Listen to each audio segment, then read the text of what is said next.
To bring a ski slope into the desert where you're dealing with -2 to -6 inside and 50 degrees outside, they're challenges that you don't get very often in your life. For the practice here, people would know Colombo City Centre, they know Monarch Imperial, there's a whole series of projects that the firm has done. They form a base, but the best projects are still to come.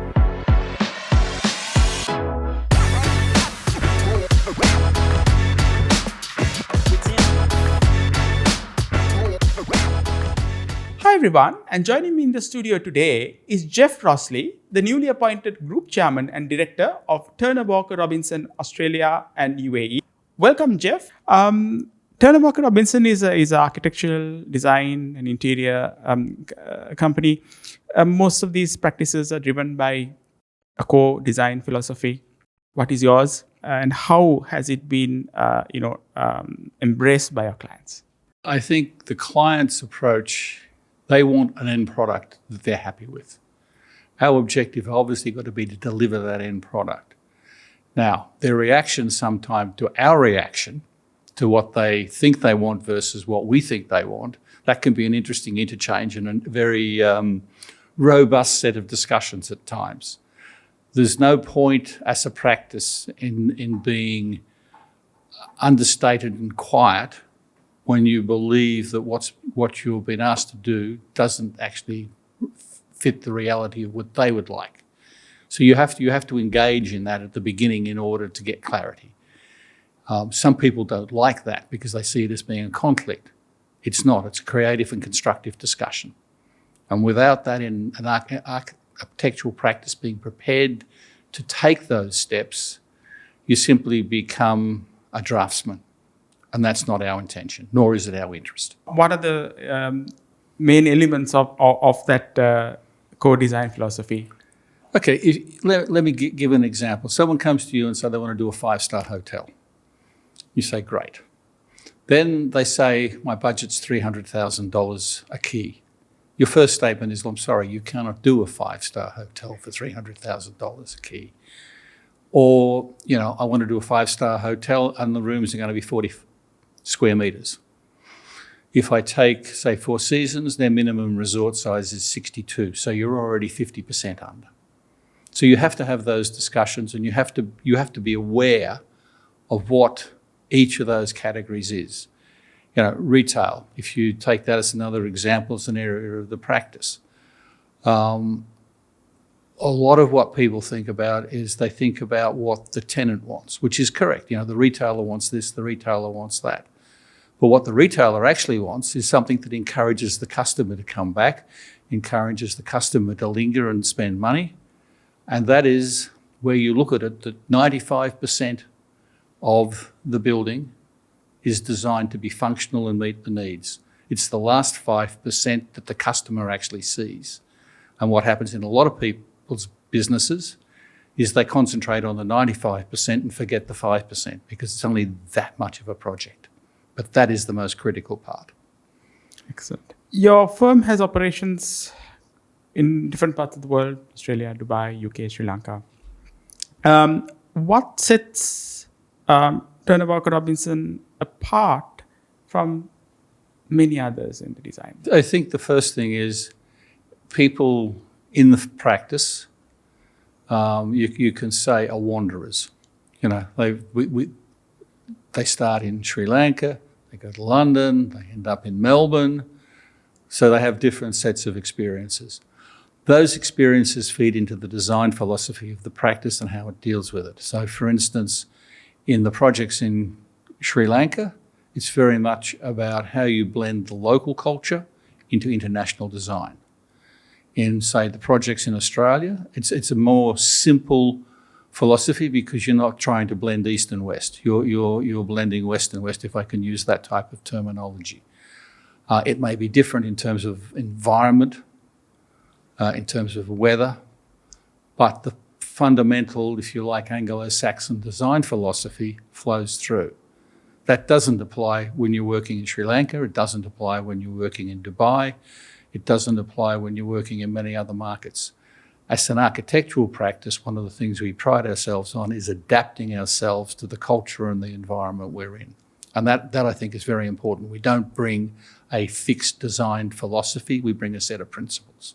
Interesting. You've done a lot of projects. What are the highlights, a few landmark projects that you are proud of in hospitality, residential, real estate, or retail? Well, given that I'm just recently joined the firm, I can reference the projects that they've done. I can also reference, for instance, I think probably my most challenging and pleasing project was the delivery of Mall of the Emirates and Ski Dubai, because that to not just combine a shopping centre with entertainment, which was not the trend 15, 20 years ago when we did that, but also to bring a ski slope into the desert where you're dealing with -2 to -6 inside and 50 degrees outside. They're challenges that you don't get very often in your life. For the practice here, people would know Colombo City Centre, they know Monarch Imperial. There's a whole series of projects that the firm has done. They form a base, but the best projects are still to come. Very interesting. In our chats, you alluded to the fact that the world of design is in constant flux, and it also can be very controversial. It can be, people have different viewpoints, but there must be general trends of where the future of architecture is heading, and obviously interior design as well globally. What are they, and how is Turner Walker Robinson addressing that and sort of adapting themselves to sort of what's happening globally? I think, first of all, as you said, architecture is in constant flux. Let's be clear, the world is in constant flux, right? So that this is not unique to architecture. The trends change from area to area.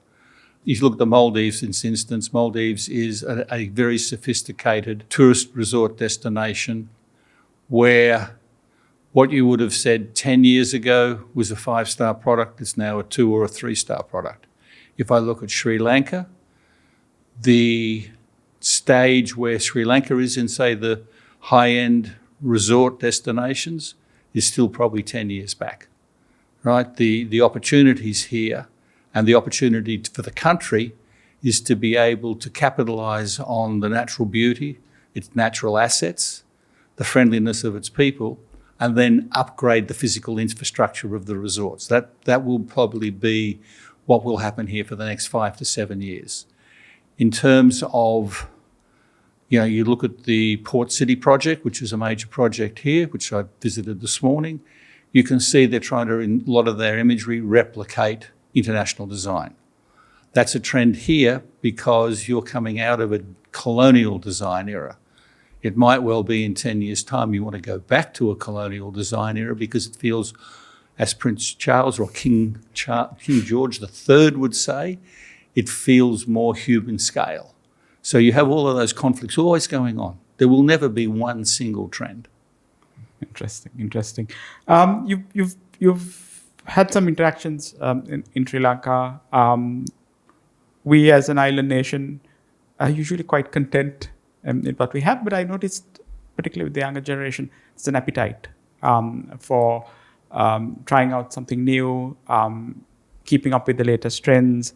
How do you see the Sri Lankan market for high-end design?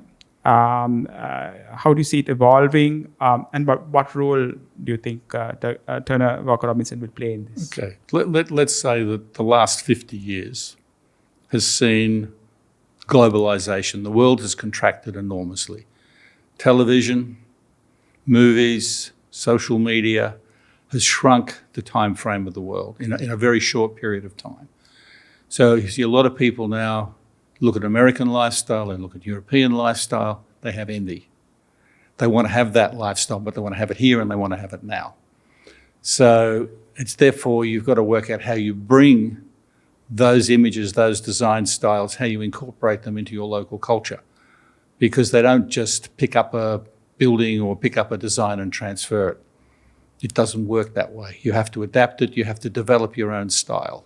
And I think that's very important for an emergent, I'll use the word emergent country, not in an offensive sense, Of but course. very important for an emergent country to maintain its spirit, to maintain its culture, and then to borrow from and integrate into what would say be a global culture.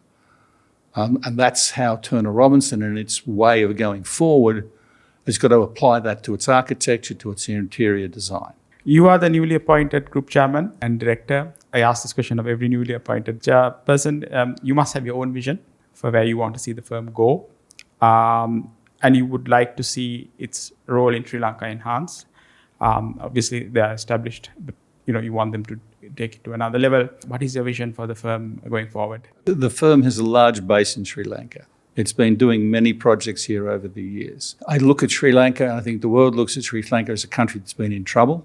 So how do we as an architectural practice help move the country forward out of that trouble? How do we capitalise on the opportunities? So I think one of the key opportunities in this country at the moment has got to be tourism. However, it doesn't have the tourism infrastructure, the tourism resorts. I mean, there was an article on the Australian Broadcasting Commission a few weeks back saying, Sri Lanka can be the new Bali, right? Fantastic if Australians are thinking that already for this country. But the question is, how does the country actually capitalise on it? It can only capitalise on it by putting in the correct infrastructure, by having the correct facilities that the people that perceive it as a new Bali actually can bring it to a reality. As an architectural practice and as a member of the society, we can start to create some ideas. We can start to create images that will appeal to developers, will appeal to investors, to help drive the economy and help make that transition actually take place. We can't just sit back passively and say, oh, well, someone will come to us and ask us to design something. We have to take a proactive and positive approach and go out and try and help in a positive manner.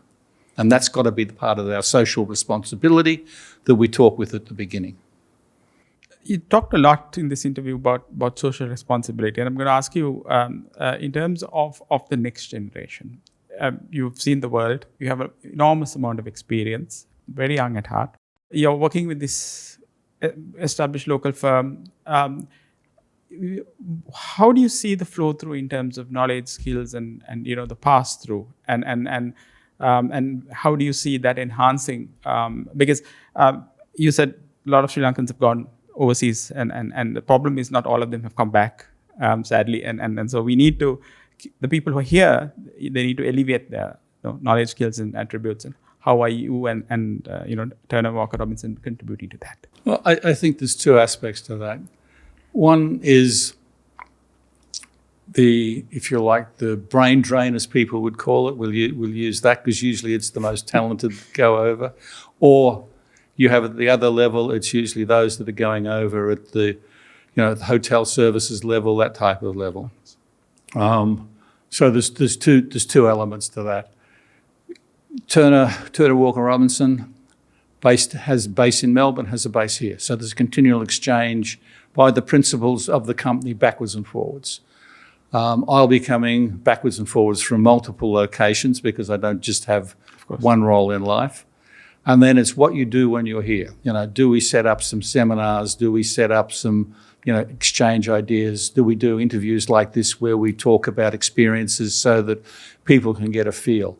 But the younger generation or the next generation and the one after that and the one after that also want to learn, want to have to be part of it. You cannot force things down a person's throat. Take a horse to water, but you can't make it drink.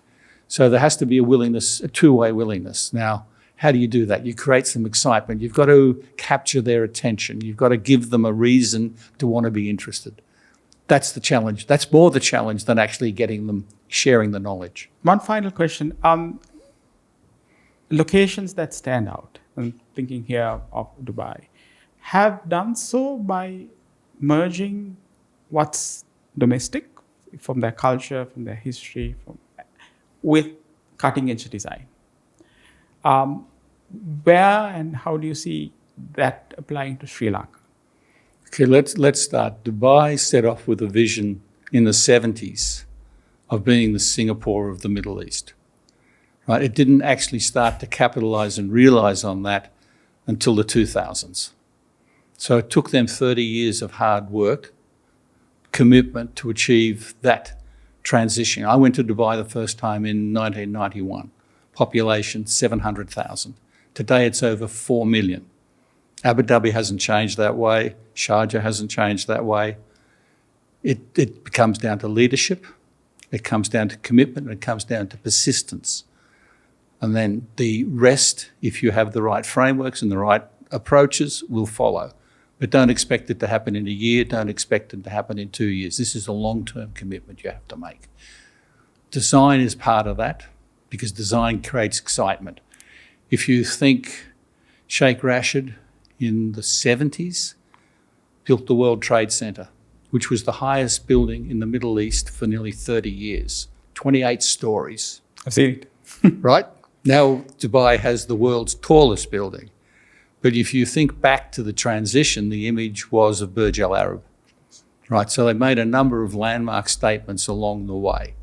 And each time that landmark statement was being pushed into more obscurity, they did another one to keep their position. That's what we have to work out, how we can help Sri Lanka do. Exciting design drives investment, or investment drives exciting design? Which do you think? Chicken or egg? Exactly. That's all I got to say on that one. Chicken or egg? You can answer the question. Interesting. Jeff Rossely, thank you so much for your time, and wish Imran, you. it's a pleasure. And wish you and Turner Walker Robinson all success in the exciting journeys that you have ahead. Thank you very much. It was a pleasure to be here with you. Likewise. Thank you. Thank you.